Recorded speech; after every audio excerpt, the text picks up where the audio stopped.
So far inside your life, you have tried talking to people a couple of times, and for some reason, you just can't get the barrier of that conversation. It always ends up like, "Hey, how are you? Good, you? Yeah, I'm good as well." And yeah, cheers.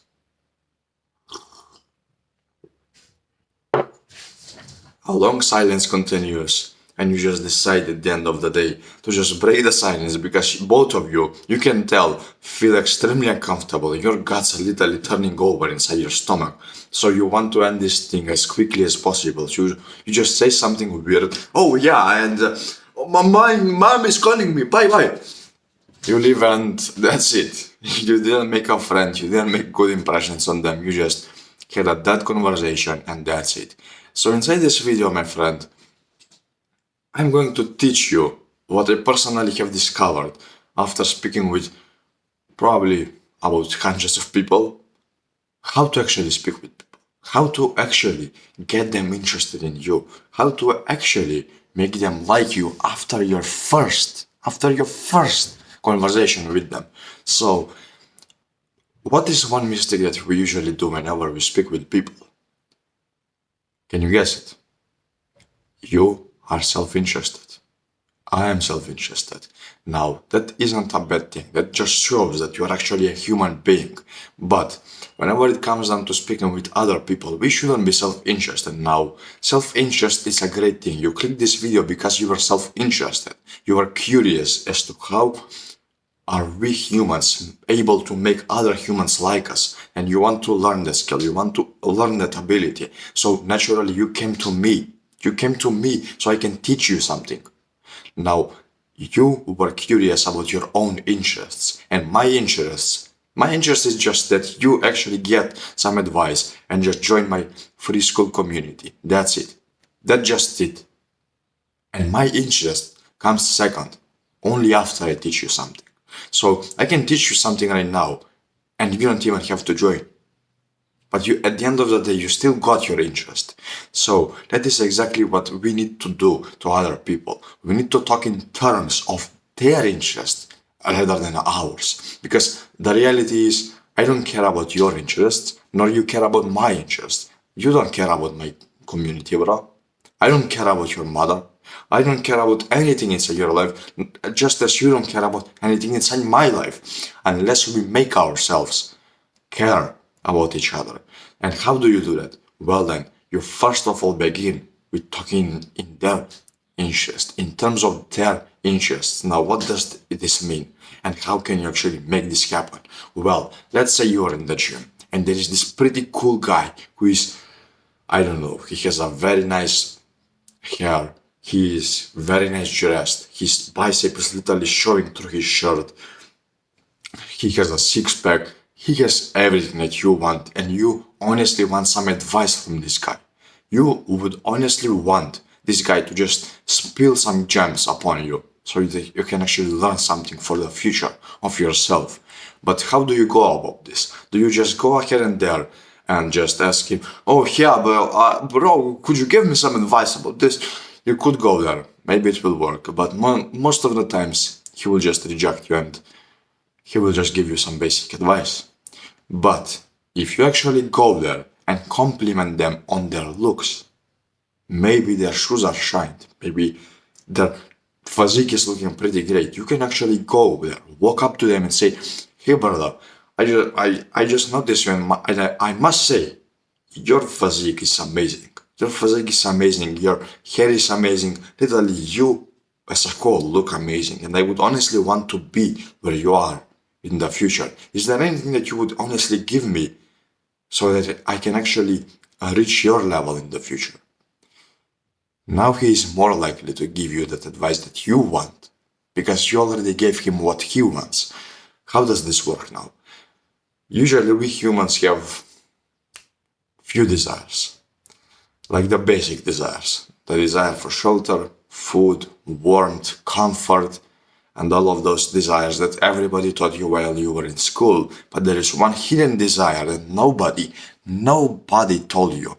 You see, humans can survive for days, literally 6 days in a row, without food, without drink, if they have only one desire met, the feeling of importance, the desire to feel important. If you make somebody feel important, now they are more and more and more likely to listen to you because you made them feel important.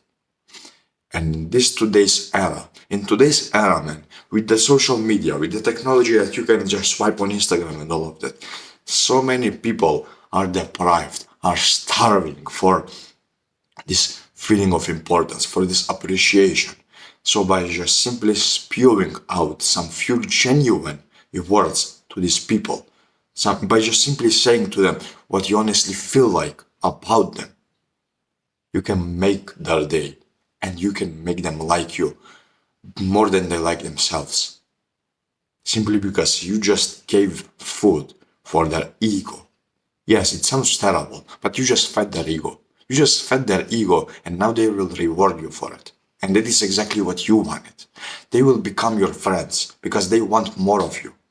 And you will become their friends because you want more of them. So in the end of it, man, it sounds very, very, very scary. It sounds very like manipulative and all of that. But I'm probably the first guy that has ever explained this to you in this specific way. But when you think about it, isn't all people doing the same thing when it comes to this? Like those people that you look up to, those TV stars that you look up to, everyone is doing this. So why don't you just get in on the fun and just take something while you still can? That is how you make friends in this era. And probably for many years to come. This desire will always be present. And the more you can actually serve as a food to the desire, the more you can actually give genuine compliments to others. Not flattery, just genuine compliment that you honestly feel like complimenting them for. You can always make an impact inside your life, inside their life, inside everybody's life. And there is one good quote inside this very good book, How to Win Friends and Influence People. If you get this from reading this book, to see the other person's point of view as well as from your own, well then, you will be set for life. I believe it went something like that, brother, but basically it makes sense. You have probably seen these stories where some people for some reason end up being the right hand of the boss and eventually become the boss themselves simply because they were good with words, they were good with speaking with the boss, but they had no clue how to work the job. And then there is this nerd over here who knows everything about the job, but for some reason he just couldn't speak with the boss. And he always remained an average worker. But this guy who knew his way with words became something way higher than this nerd. So, if you want the same thing to happen to you, you have to start speaking in terms of their interest. Speak in terms of their interest and you will be immensely rewarded. Now, you may have this limiting belief, my friend. But flattery is evil. Why should I flatter them? Flattery is even forbidden in the religion. It is, and I completely agree with that. You should never flatter people. Flattery and compliment, and a genuine compliment are two completely separate things, different things. How and why and what do I mean by this? You see, you can probably sense whenever somebody flatters you, whenever somebody says something to you for the sake of saying it. For example, you wear a nice watch, they don't care about it, but they will compliment you about that anyways. You can tell in their voice, oh yeah bro, that watch looks pretty cool. There is a difference between that and somebody who literally runs up to you, oh hey bro, like I just noticed your watch and I think it's pretty cool. Could I have a closer look at it? You can see that in their eyes. So, if you are not interested in these people, if you are not actually interested in them whatsoever, or if you can't find anything to compliment them on, or you don't want to speak with them in the first place, you just want to gain some social experience, please, for the love of God, just walk outside the place, never think about this person ever again, and don't steal their time. Don't steal their time. Don't make that sin. Literally, you are making a sin if you are going there, not interested in them, Not even you don't have a clue what to talk about with them, and you're just there, just trying to speak with them like forcefully. Don't do it. They will sense it, and they will just walk away from you. You will just put yourself in the worst position. Don't do it to yourself. Don't do it to them. Don't steal their time, and don't steal your time as well. Just be this person who knows when to speak. And who knows when to speak, that means whenever you're interested in something in them. That's it. So speak in terms of their interests, but only if you're interested in them in the first place. Thanks a lot, brother. It sounds very controversial. And if you want somebody to push you forward and kind of help you out with this, kind of help you improve your speaking skills, you can go ahead and join the free school community. I believe in the second or first link in the description. It is called The Growth, and I will see you inside there, brother. It's not just me. There's a bunch of new people inside there that will warmly welcome you and help you out every single day with whatever you need help with. Thanks a lot, brother, and I will see you.